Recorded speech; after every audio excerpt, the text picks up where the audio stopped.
Hello, my name is Alan Appel, and I'm a former instructor in the public school system and a former instructor at the University of Winnipeg, Faculty of Education. And I'm here to present to you about the topic of how do I know what's true when I get most of my information from the internet.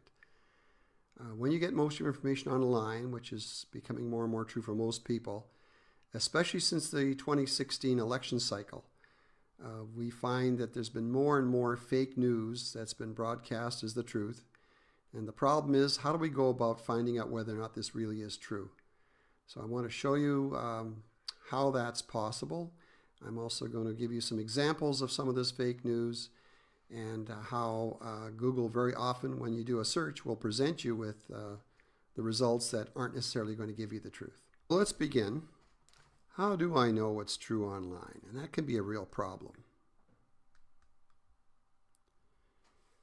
Here's an example of something that on the surface looks a little ridiculous, but this is a typical technique that's very often used by people who want to push a certain agenda. What you do is you take a quotation or you take a statement, you back it up with some famous person's name or well-known person's name. It's very, very important to do this to give veracity to the claim, and it's especially useful if the person is no longer alive to defend themselves, and then it becomes a lot more plausible. Here's a cartoon that illustrates some of the problems that people have. Story is about this student who's posting all the answers to homework on the internet, and he correctly says, well, there's nothing that teachers can do to stop this. The issue is raised in the last panel when his brother talks about how he's really competitive about grades. It's very unusual. And he says, oh, you misunderstand. These aren't the correct answers. Looking to take an advantage there. And that is a problem that can happen. So how do we go about dealing with this false news, and why does it happen to begin with? It's very difficult for news organizations to stay ahead of the competition when breaking news is almost instantaneous.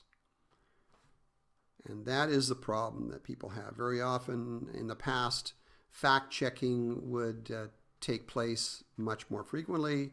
It was considered much more serious. Today, the competition means it's not necessarily the way that a lot of news organizations go. Here's one example of misidentifying the marathon bombers in the 2013 Boston Marathon. Another example, the disappearance of Malaysia Airlines flight. You may recall that. The airplane was never found, but there were many false reports saying that the plane had made a safe landing. You can only begin to imagine how the families of the passengers must have felt. It is really time-consuming to verify. So online verification by the consumer, that's you and me, becomes much more important. So you need to be able to find accurate news sources. How does one go about doing that? Well, again, here's a Blondie reference to one of the most important sites to fact check what's going on in the digital world, and that's Snopes.com. And this is an example of the Snopes main page. If you look at the link at the bottom of the page and you go there, you can type in a search phrase and you can try to verify whether or not stories you see are true or not. It may take a little bit of practice at the beginning so that you can actually get results that you want.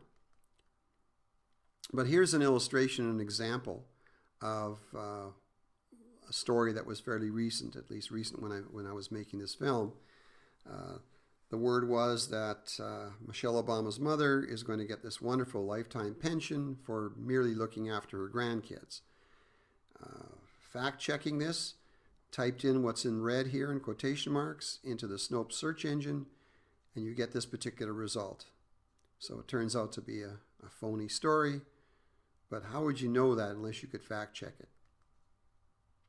Here are some other sites that you can use to fact check information that comes online. If one site doesn't have it, another site might.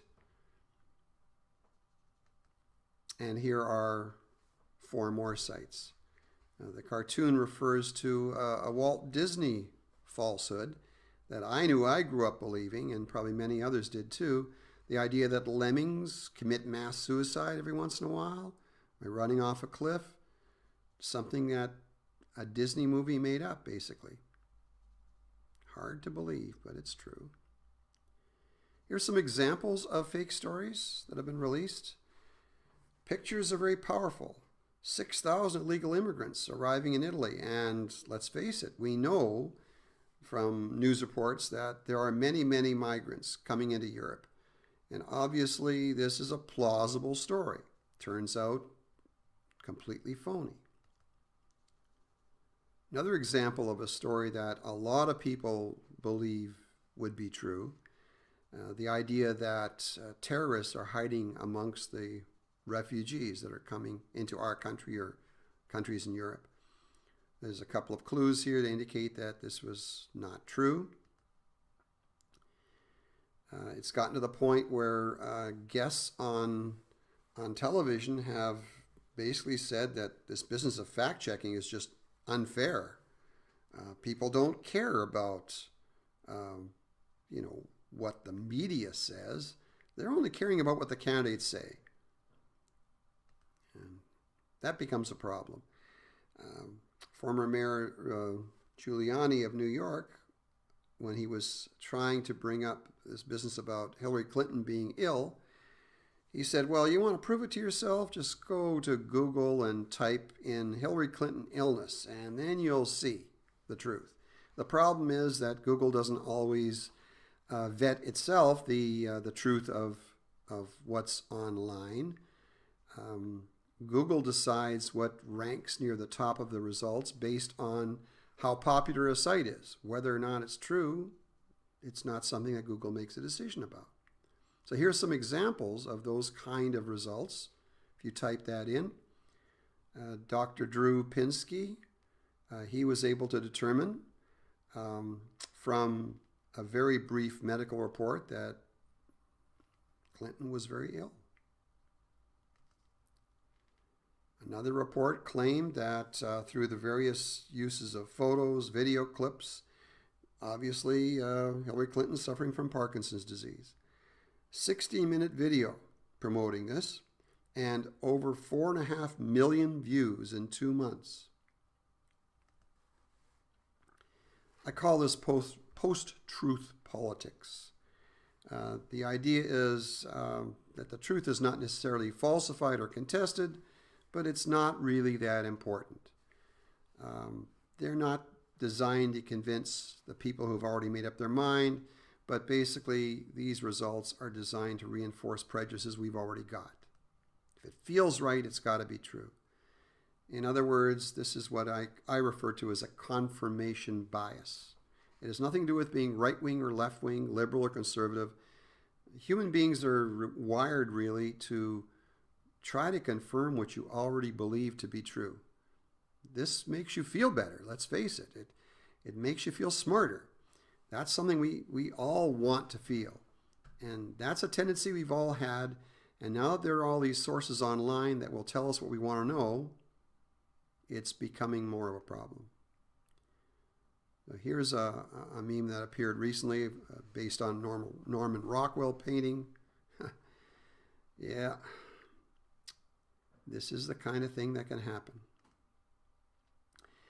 Facebook is the most popular social media site, and they have a trending system that has changed recently, and lots of false stories have been trending and promoted on Facebook to its users.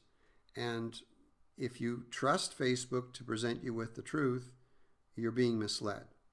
So here's one example of a university who kicked a man off campus because he was praying. That was soundly debunked.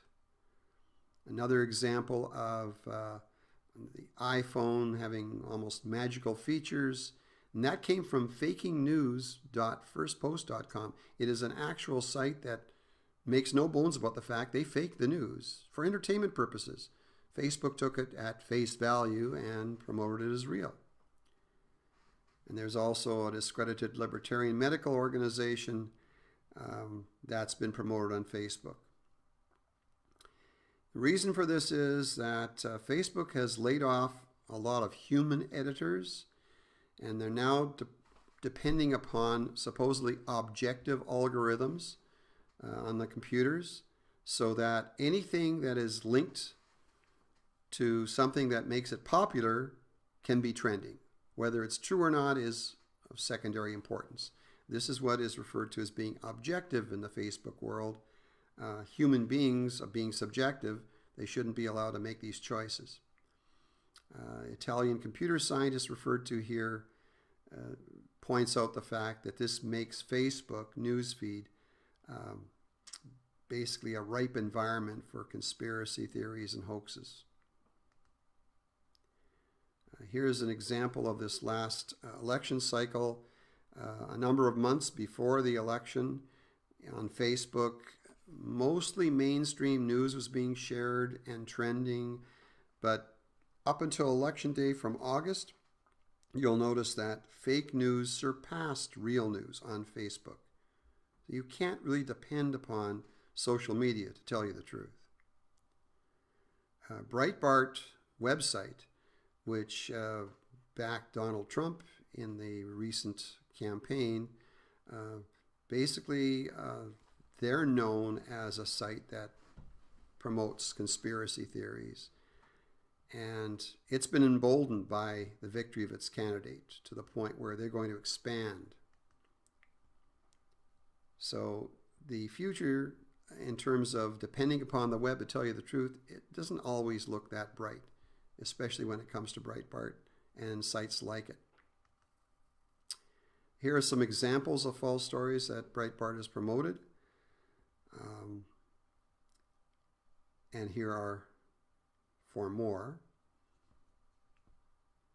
You might look at some of these and say, well, some of these are obviously phony, but you never know. And when you complain to Facebook, they've remained passive. Basically, they see themselves as a tech company. They're not a media company. We have a responsibility to do, good work, but that doesn't necessarily mean that it's actually going to happen.